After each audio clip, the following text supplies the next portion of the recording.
Hello friends, welcome to success zone. मैं हूं कुमार गौरव। स्वागत करता हूं आपका अपने यूट्यूब चैनल्स पर। पिछले वीडियो में हम लोग फ्रेंड्स अगर साइंस वाले पेपर की बात करिएगा तो साइटोलॉजी पढ़ रहे थे, जिसमें हम लोग डिस्कवरी ऑफ सेल और सेल थ्योरी देखे थे, यानी कोशिका की खोज और कोशिका सिद्धांत पढ़ रहे थे। आज हम लोग फ्रेंड्स उससे आगे बढ़ेंगे। आगे बढ़ने से पहले आप लोग से एक छोटी सी रिक्वेस्ट है कि अगर ये वीडियो आपको अच्छा लगे तो एक लाइक कर दीजिएगा और दोस्तों को भी शेयर कर दीजिएगा। और अगर आप इस चैनल पर नए हैं तो इस चैनल को सब्सक्राइब कर लीजिए और बेल आइकन दबाकर ऑल पर क्लिक कर दीजिए, ताकि फ्यूचर में आने वाले हर एक वीडियो का अपडेट आपको मिलता रहे। तो चलिए फ्रेंड्स, वीडियो स्टार्ट करते हैं। आज हम लोग सबसे पहले जानेंगे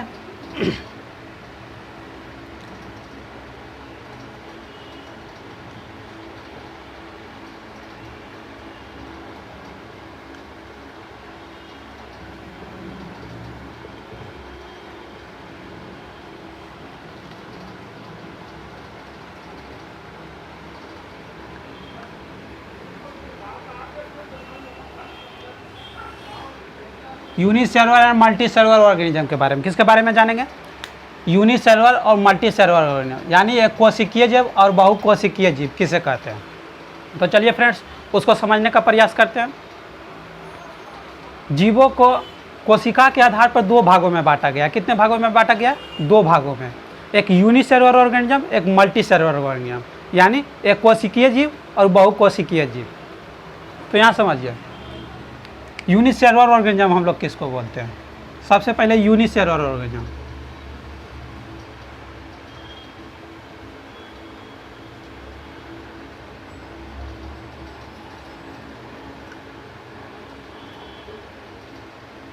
यानी एक कोशिकीय जीव।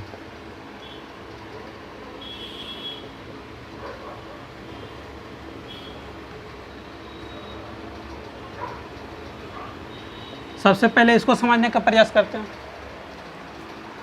औसा जीव जो सिर्फ एक कोशिका से मिलकर बना हो। मान लीजिए ये सिर्फ एक ही कोशिका है, मतलब वन सेल, तो इसको क्या बोलेंगे? यूनिसेलुलर ऑर्गेनिज्म बोलेंगे।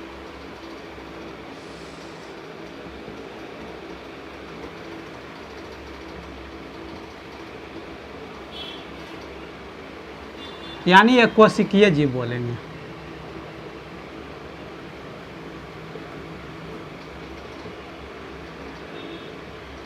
एक कोशिकीय जीव किसको बोलेंगे?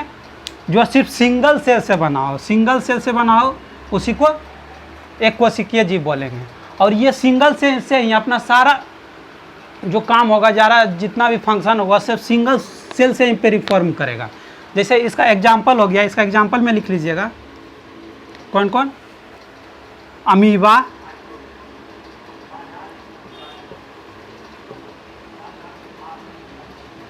पैरामीशियम,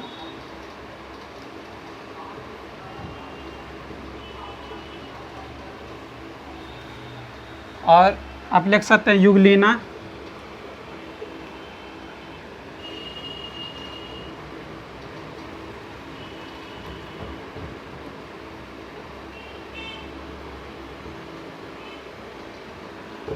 अमीबा, पैरामीशियम, यूग्लिना और एक साइनोबैक्टीरिया।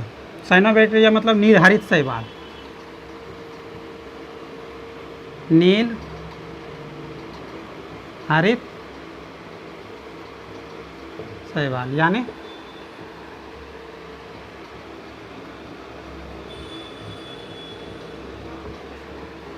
तो ये हो गया यूनिसेलुलर ऑर्गेनिज्म। यूनिसेलुलर ऑर्गेनिज्म समझे?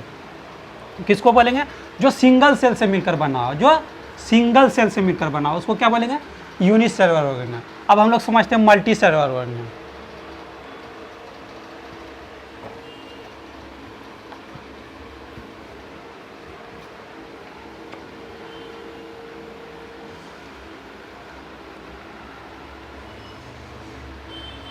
मल्टी सेलुलर ऑर्गेनिज्म किसको बोलेंगे?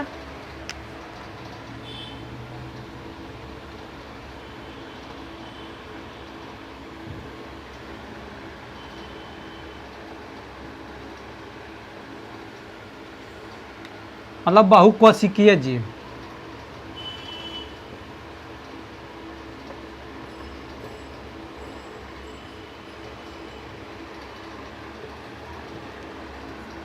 बहुकोशिकीय जीव किसे बोलेंगे? जो दो और दो से अधिक कोशिका से मिलकर बना हो। जो क्या हो? दो और दो से अधिक कोशिका से मिलकर बना हो, उसे क्या बोलेंगे? मल्टी सेलुलर ऑर्गेनिज्म, यानी बहुकोशिकीय जीव। मान लीजिए ये एक सेल है और ये एक सेल है, या फिर ये 2 सेल हो गया, ये कितना सेल हो गया?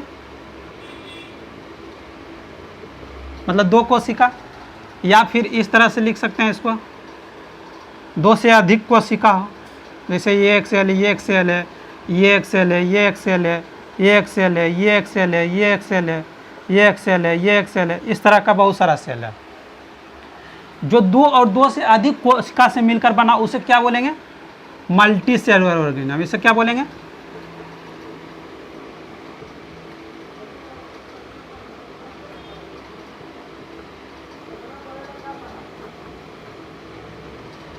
यानी बहुकोशिकीय जीव।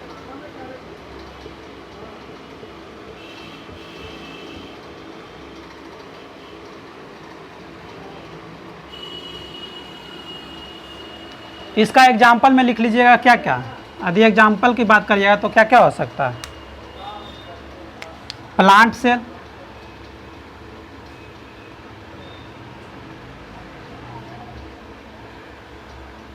यानी पादप कोशिका,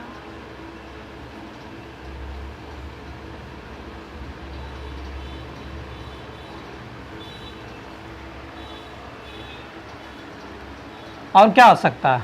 एनिमल सेल,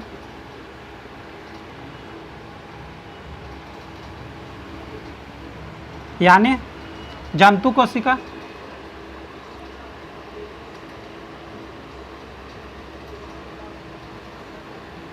ये सब क्या हो गया? इसका एग्जाम्पल हो गया। इसमें बहुत सारा हो जाएगा, जैसे जितना भी हो गया, पक्षी हो गया,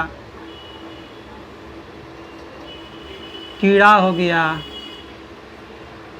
मकड़ी हो गया, मतलब जितना भी ETC, ये सब क्या हो गया? मल्टी सेलुलर ऑर्गेनिज्म हो गया। क्या हो गया? Multi cellular organism. मतलब इसमें 2 और 2 से अधिक कोशिका से मिलकर इसका जो बॉडी का निर्माण हुआ है। क्या हुआ? 2 और 2 से अधिक कोशिकाओं से मिलकर इसका बॉडी का निर्माण, इसलिए इसको क्या बोलते हैं? मल्टी सेलुलर ऑर्गेनिज्म बोलते हैं। तो हम लोग फ्रेंड्स, एक यूनिसेलुलर ऑर्गेनिज्म क्या होता है, यानी एक कोशिकीय जीव क्या होता है, और मल्टी सेलुलर ऑर्गेनिज्म क्या होता है, यानी बहुकोशिकीय जीव क्या होता है, ये समझे। अब हम लोग बायोलॉजी के कुछ इंपॉर्टेंट पॉइंट नोट करेंगे, जो कि हर एक एग्जाम में पूछा जाता है। उसको नोट कर लीजिएगा और याद भी कर लीजिएगा। तो एक छोटा सा हेडिंग दे दीजिएगा, इम्पोर्टेंट पॉइंट।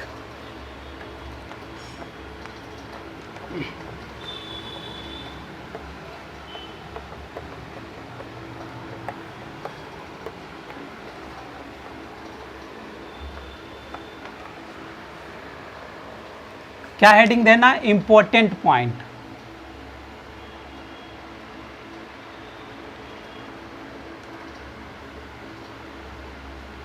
इम्पोर्टेंट पॉइंट और की पॉइंट।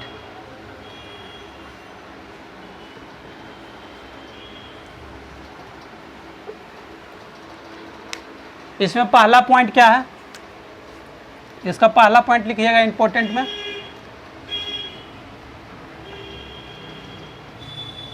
संसार की सबसे छोटी कोशिका।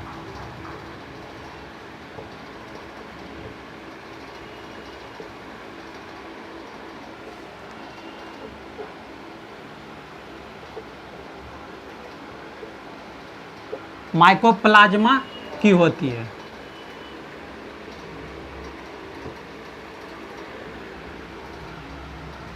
संसार की सबसे छोटी कोशिका किसकी होती है? माइकोप्लाज्मा की होती है। ये इंपॉर्टेंट है, याद रखिएगा, जो कि एक बैक्टीरिया है। क्या है?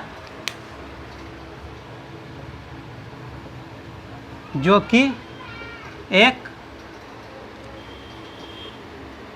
जीवाणु है,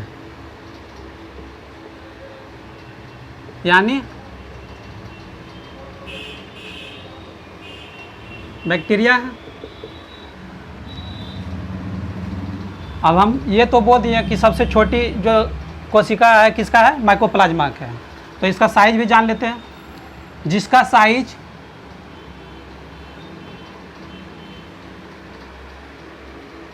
जिसका आकार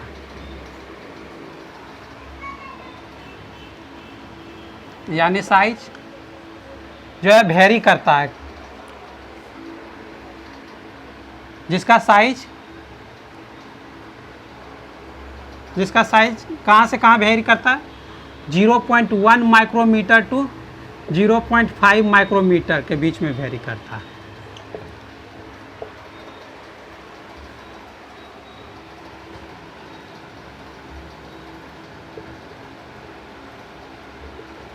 यानी माइकोप्लाज्मा का जो साइज होगा या तो 0.1 माइक्रोमीटर हो सकता है या फिर 0.2 माइक्रोमीटर हो सकता है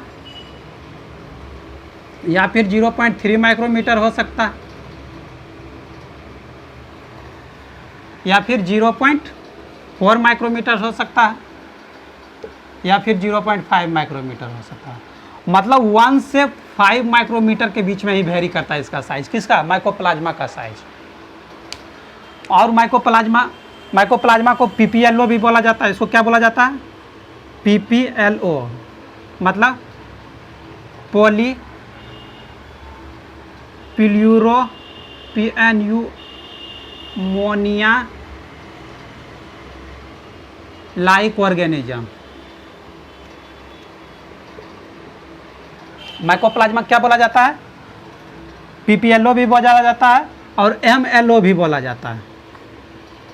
और क्या बोला जाता है? एमएलओ भी मतलब मॉलिक्यूल लाइक ऑर्गेनिज्म। तो देखिए यहाँ पर माइकोप्लाज्मा को क्या क्या बोला जाता है? पीपीएलओ भी बोला जाता है और एमएलओ भी बोला जाता है। यदि पीपीएलओ को फुल फॉर्म पूछेगा तो क्या हो जाएगा? प्यूरोपिनोमिया लाइक ऑर्गेनिज्म। और एमएलओ का फुल फॉर्म क्या होगा? Molecule like organism. और माइकोप्लाज्मा के बारे में कुछ जान लेते हैं, इसके बारे में और कुछ फैक्ट जान लेते हैं।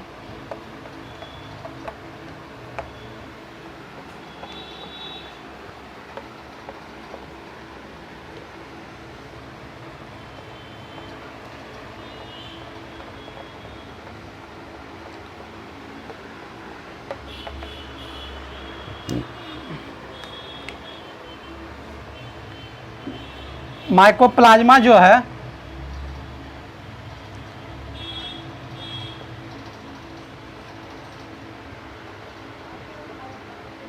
अपना आकार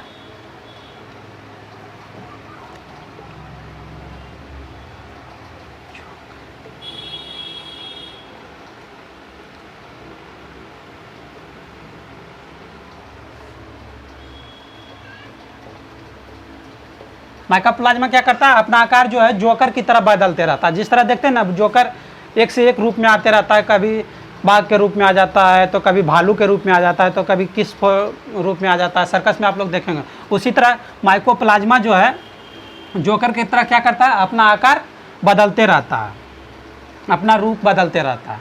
इसलिए इसे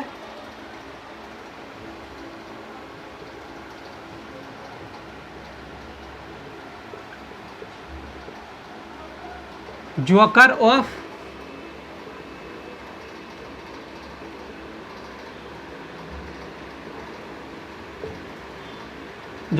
एनिमल किंगडम और जोकर ऑफ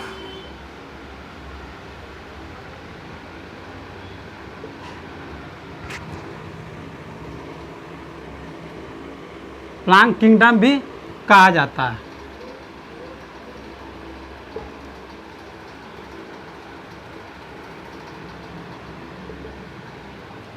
ये अपना जोकर की तरह साइज जो है आकार बदलते रहता है, इसलिए इसे मोनेरा जगत में रखा गया। कौन सा जगत में रखा गया है?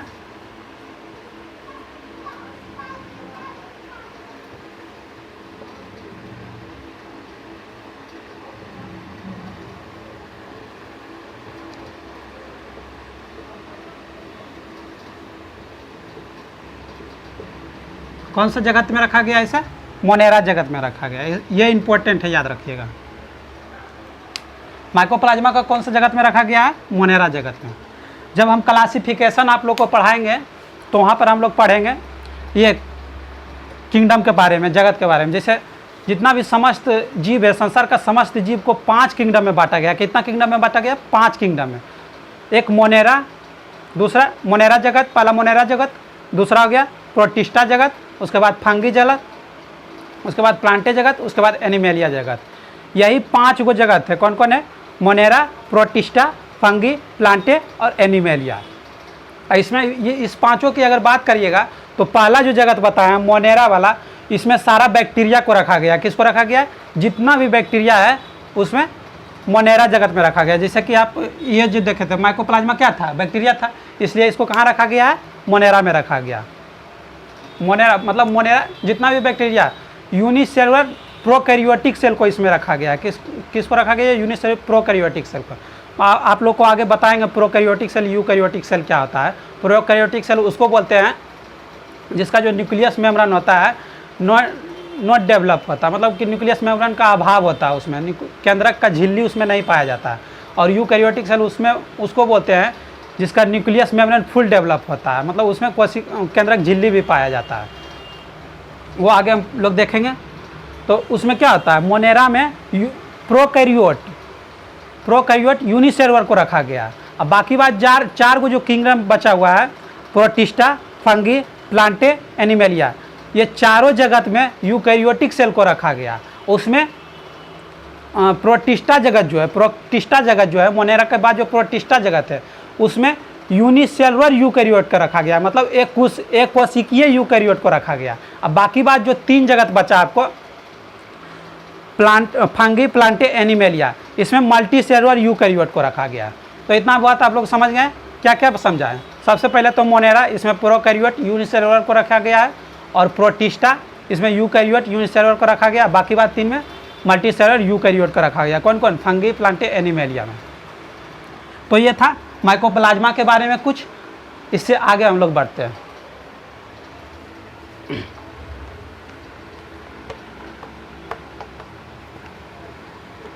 ये सारा फैक्ट था पहला पॉइंट में। हम लोग किसकी बात कर रहे थे? इंपॉर्टेंट पॉइंट का। इंपॉर्टेंट पॉइंट में हम लोग सबसे पहला पॉइंट उठाए थे किसके बारे में? माइकोप्लाज्मा के बारे में।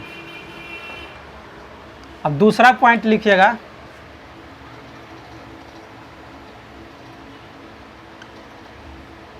संसार की सबसे बड़ी कोशिका।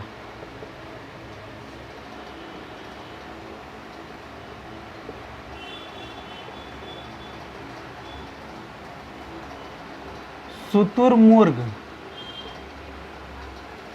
के अंडे की होती है।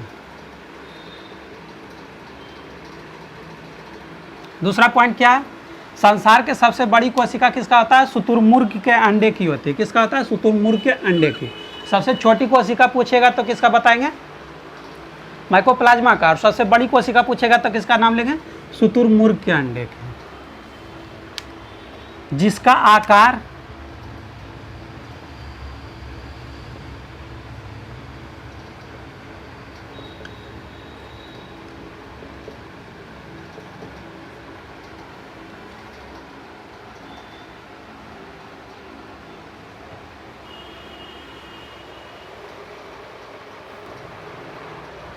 लगभग 170 माइक्रोमीटर होती है। कितना होता है? 170 माइक्रोमीटर। तो ये याद रखिएगा। एक तो सबसे छोटी जो थी वो कम थी, माइकोप्लाज्मा, जिसका आकार 0.1 माइक्रोमीटर से 0.5 माइक्रोमीटर के बीच वेरी करता था। और ये शुतुरमुर्ग के अंडा जो है वो संसार की सबसे बड़ी कोशिका है। इसका आकार कितना है? 170 माइक्रोमीटर। अब हम लोग आगे बात करेंगे मनुष्य में। किस में? ये मानव शरीर में।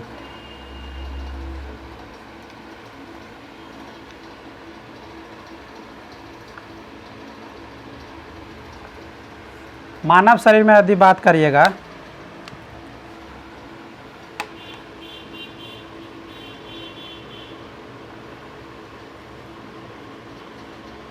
मानव शरीर के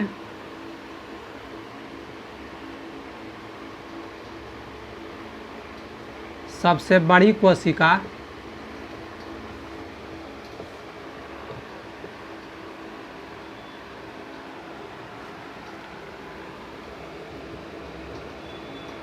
तंत्रिका कोशिका है।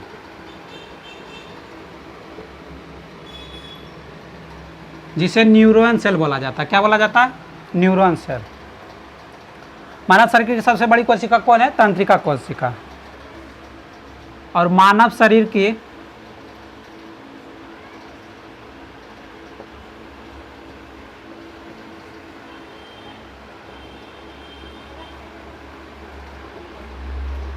सबसे छोटी कोशिका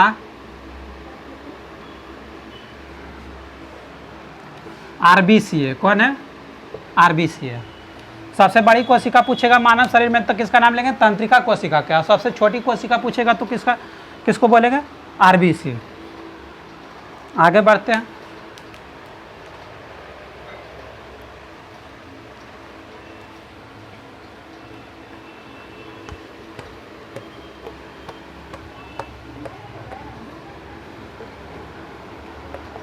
अगला पॉइंट है मानव शरीर में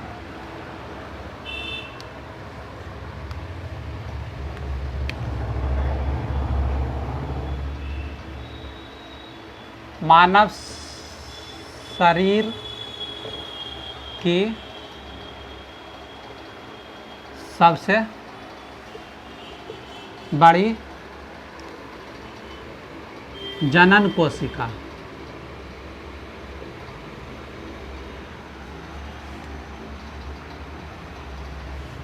अंडाणु है। कौन है?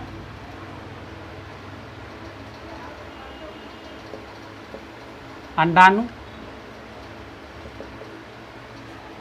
मानव शरीर की सबसे बड़ी जनन कोशिका कौन है? अंडाणु है, जो कि फीमेल में पाया जाता है। किस में पाया जाता है? महिलाओं में पाया जाता है, मतलब फीमेल में पाया जाता है।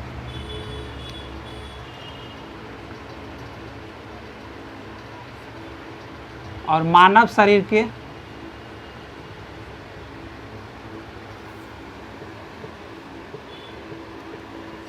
सबसे छोटी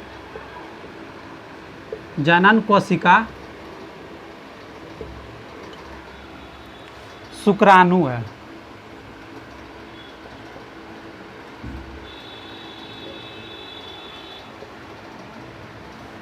जो कि किस में पाया जाता है? मेल में पाया जाता है, यानी पुरुषों में पाया जाता है। इसको अंडाणु को ओवा भी बोला जाता है। क्या बोला जाता है इसको? ओवम। ओवम या ओवा भी बोल सकते हैं। और इसको स्पर्म बोला जाता है। तो ये बात याद रखिएगा। मानव शरीर की सबसे जनन में बड़ी कोशिका पूछेगा तो कौन हम बोलेंगे? ओवा बोलेंगे या अंडाणु बोलेंगे।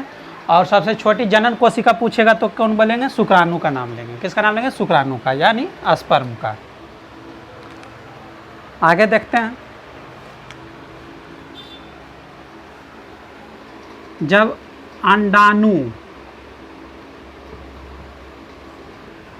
अंडाणु और शुक्राणु मिलता है तो किसका फॉर्मेशन होता है? गैमीट सेल का फॉर्मेशन होता है।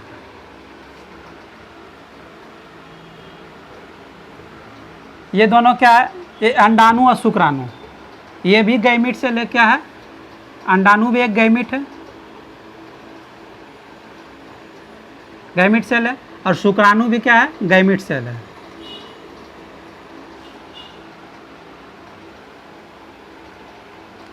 यानी अंडाणु प्लस शुक्राणु यानी gamete cell plus gamete cell.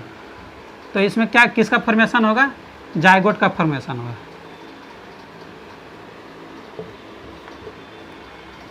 फिर इसी से एम्ब्रियो डेवलप होता है और इसी से फिर चाइल्ड का डेवलपमेंट होता है।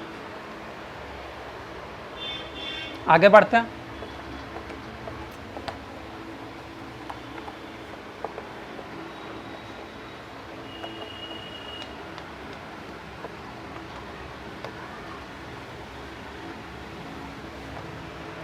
एक और इम्पोर्टेंट पॉइंट है वायरस। वायरस का नाम सुन ले होंगे आप लोग, यानी विषाणु।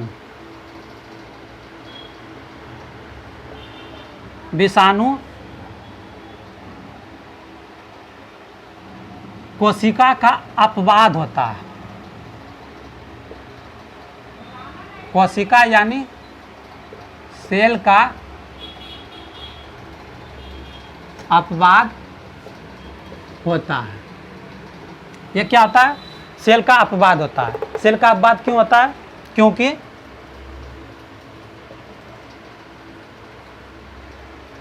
ये अगर कोशिका के अंदर होता है तो LIVING लिविंग यानी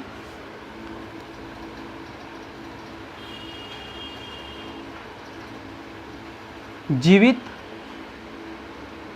जैसा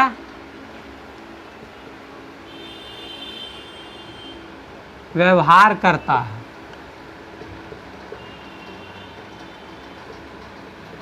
और अगर कोशिका से बाहर होता है तो नॉन लिविंग यानी निर्जीव।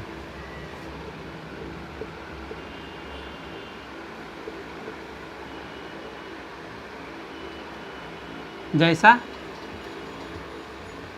व्यवहार करता है।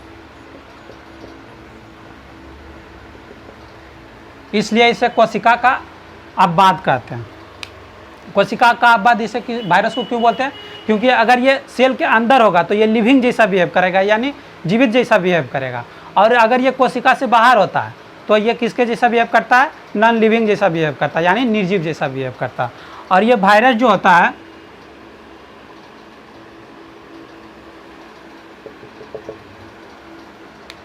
ये न्यूक्लिक एसिड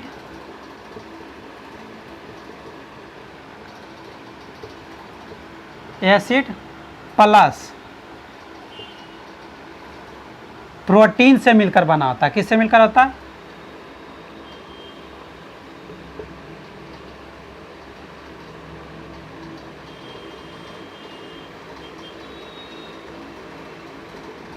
न्यूक्लिक एसिड और प्रोटीन से मिलकर बना होता है। किससे किससे मिलकर बना होता है? न्यूक्लिक एसिड और प्रोटीन से मिलकर होता है।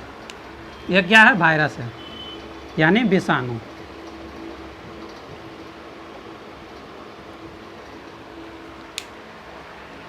ये कोशिका का अपवाद है, मतलब जो आधे सेल के अंदर रहेगा तो लिविंग जैसा बिहेव करेगा और सेल के बाहर रहेगा तो नॉन लिविंग जैसा बिहेव करेगा। इसलिए इसे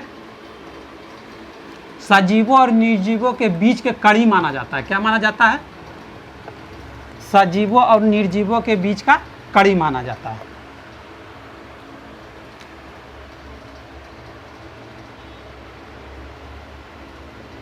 इसलिए यानी विषाणु को सजीवों एवं